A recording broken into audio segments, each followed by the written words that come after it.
Сәлеметсіздер ме оқушылар? Бүгінгі жаңа сабақ 45-ші сабақ. Күшіңе сенбе, ісіңе сен. Ер еңбекте сыналады. Құрылыста адам аз. Сол аз адамға көп мәшине бағынып, адамдардың айтқанын жасап жүр. Тізбек жүк мәшинелері құрылыс алаңына ағаш, тақтай, тас, цемент, әкті жеткізіп жүр. Алқынып, гүжілдеп, гүрілдеп алыстан келеді. Мәшиненің де мәшинесі бәр.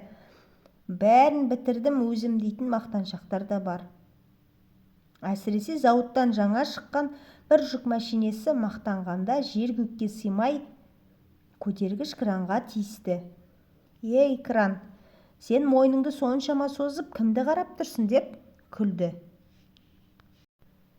«Мойныңды қанша созғаныңмен біздің барып келіп жүрген алысқа бәрібір көзің жетпейді» дейді.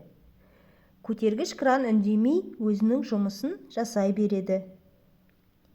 Деді жүк мәшинесі, мен гүрілдесем жүріп кетемін, алысқа барамын. Ал сен қанша гүрілдесең де бір орныңда қозғалмай, мойныңды созып тұра береді екенсің дейді. Кран айтады, әр машинаның әртүрлі өнерлері бар. Бір машина тез жүрсе, енді бірі көп жүк тасиды, ал енді бірі жүкті көтереді.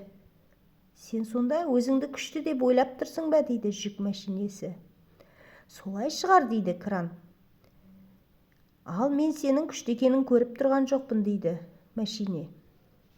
Олай болса ісіммен көрерсің, дейді кран. Бір кезде жауын тұрып кетеді. Айналаның бәрі батпақ болады.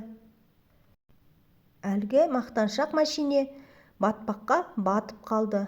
Қанша гүжілдесе де шыға алмай, батпақтың үстіне бата береді. Басқа бір жолдас мәшинесі келіп, арқамен тартып еді, болмады.